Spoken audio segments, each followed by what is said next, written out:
Memahami latar belakang konflik Rusia-Ukraina yang sedang berlangsung. Bagian pertama, lepasnya Crimea dan konflik di Donbas. Ada dua alasan dasar dari konflik Ukraina dan Rusia. Pertama, Ukraina adalah masalah penting secara strategis bagi Rusia. Ukuran dan lokasi Ukraina, yang terletak di antara Uni Eropa dan Rusia, membuatnya menjadi perhatian penting. Alasan kedua adalah adanya konflik wilayah antara Rusia dan Ukraina yang sedang berlangsung.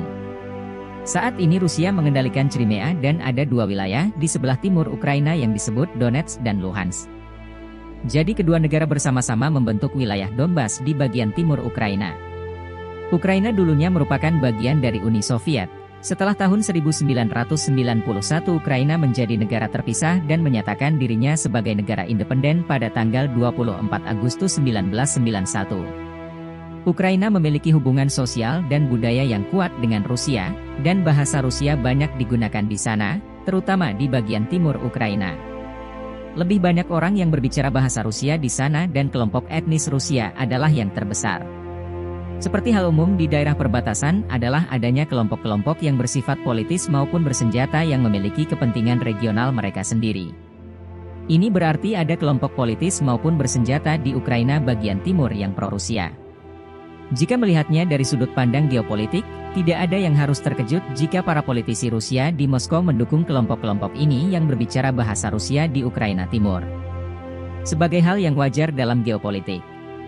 Demikian pula, bahkan Ukraina juga bisa melakukannya, tetapi dibandingkan dengan Rusia, Ukraina adalah negara yang relatif baru, jadi sulit bagi Ukraina untuk melawan budaya Rusia yang memiliki sejarah panjang.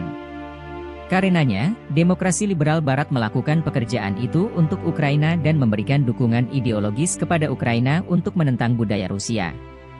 Selain itu, hanya butuh 2 jam dengan kereta api dari ibu kota Ukraina, Kiev, ke Moskow, dan 30 tahun yang lalu keduanya adalah satu negara, sehingga secara etnis orang Ukraina dan orang Rusia sangat bercampur aduk, dan tidak ada perbedaan yang signifikan dalam budaya mereka.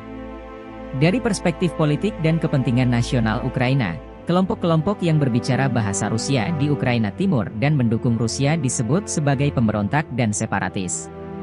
Untuk memahami konflik antara Rusia dan Ukraina, kita hanya perlu mengetahui peristiwa-peristiwa yang terjadi selama 3 masa jabatan presiden ini. Kembali ke masa lalu setidaknya 10 hingga 15 tahun yang lalu. Presiden Ukraina saat ini, ia adalah Volodymyr Zelensky. Dia menjadi presiden pada tanggal 20 Mei 2019. Sebelumnya, dari tahun 2014 hingga 2019, Presiden Ukraina adalah Petro Poroshenko, dan jika Anda kembali lebih jauh dari tahun 2010 hingga 2014, Presiden Ukraina adalah Viktor Yanukovych. Secara dasarnya, politik di Ukraina dibagi menjadi 3 kategori. Kategori pertama mencakup partai-partai politik yang mendukung Barat. Mereka juga mendukung NATO, pro-Eropa, percaya pada demokrasi liberal negara-negara Barat, dan juga anti-Rusia. Kategori kedua mencakup semua partai politik yang mendukung Rusia. Mereka menyukai budaya Uni Soviet yang lama, skeptis terhadap Eropa, euroskeptis, mengkritik Uni Eropa, dan seringkali anti-Amerika dan tidak terlalu liberal. Kategori ketiga mencakup partai politik yang hanya fokus pada kepentingan regional dan lokal. Dalam ilmu politik, ada istilah untuk itu, yaitu ideologi regionalisme. Mengkategorikan ketiga presiden ini berdasarkan afiliasi politik mereka. Presiden Ukraina saat ini, Volodymyr Zelensky, berafiliasi dengan Partai Pelayan Rakyat yang pada dasarnya masuk dalam kategori pertama.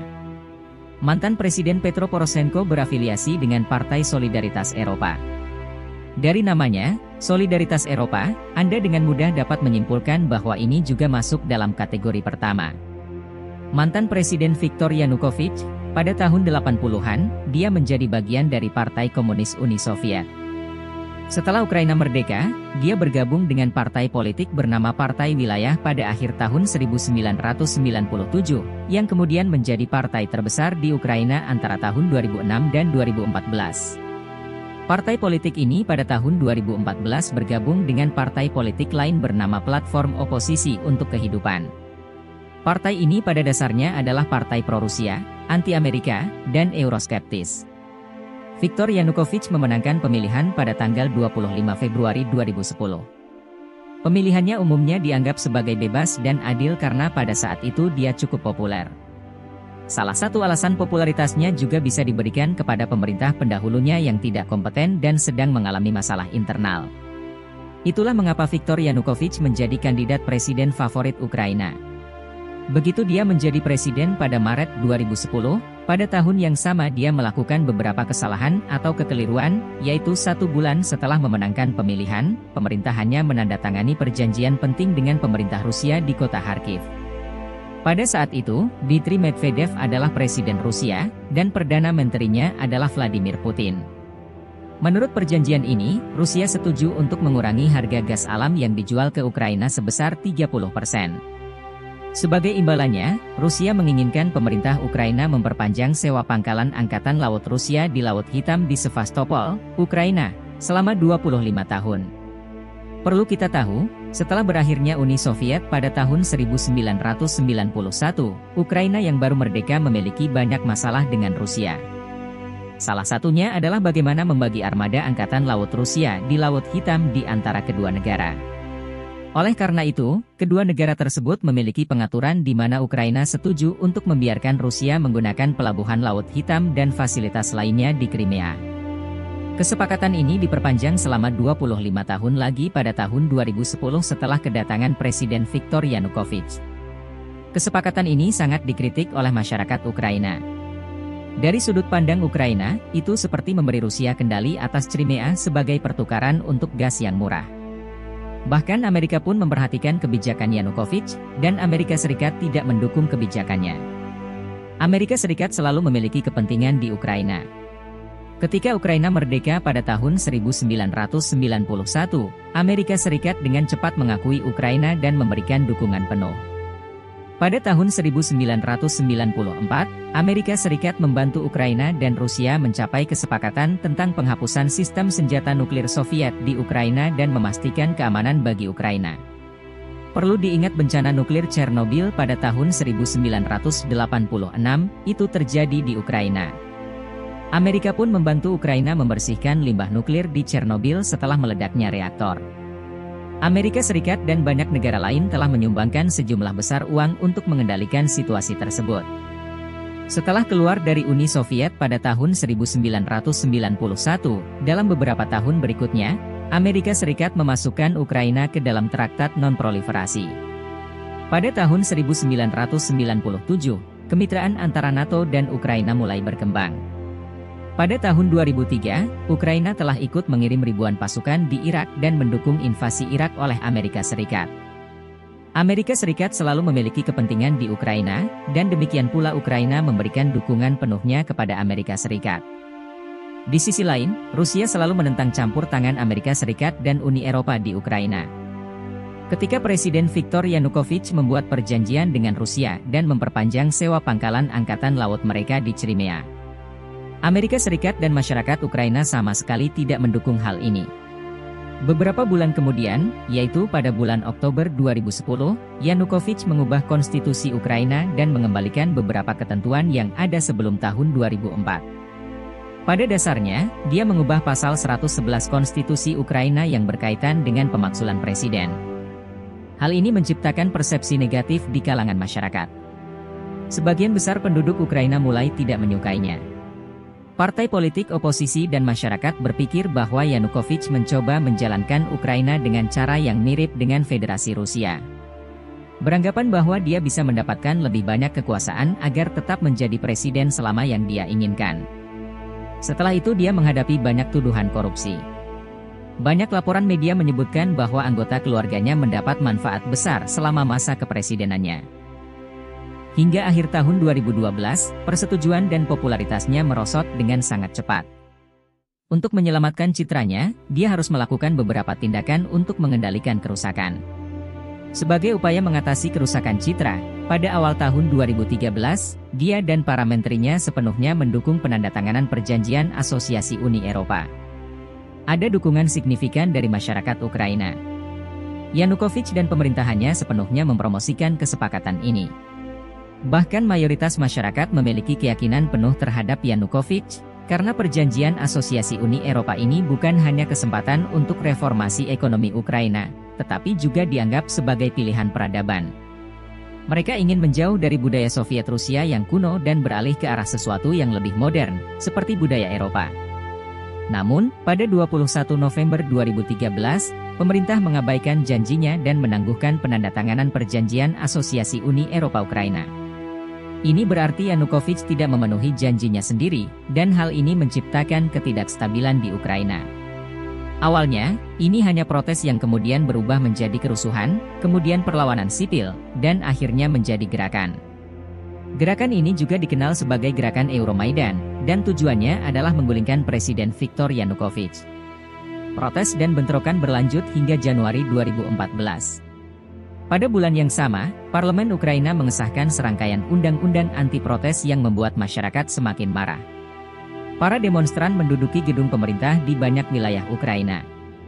Polisi bahkan menembakkan amunisi tajam dan karet di beberapa lokasi di Kiev. Akibat peristiwa-peristiwa ini, perjanjian penyelesaian krisis politik di Ukraina ditandatangani pada tanggal 21 Februari 2014 oleh Yanukovych di bawah mediasi Uni Eropa dan Federasi Rusia. Tak lama setelah perjanjian itu ditandatangani, Yanukovych dan pejabat pemerintahan tinggi lainnya melarikan diri dari negara.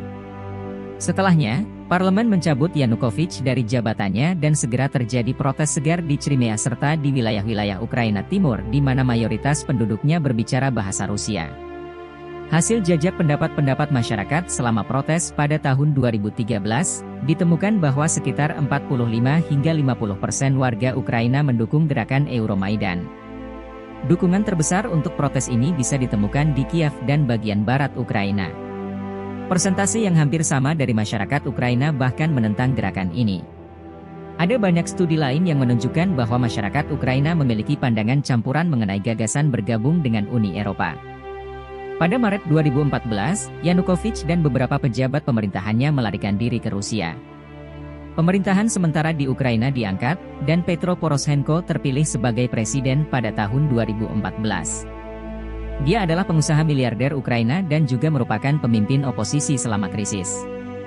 Dalam banyak wawancara, dia bahkan mengatakan bahwa dia adalah salah satu pengorganisir protes pada tahun 2013. Dengan alami, dia mendapatkan simpati publik dan itulah bagaimana dia menjadi kandidat presiden berikutnya yang disukai oleh Ukraina.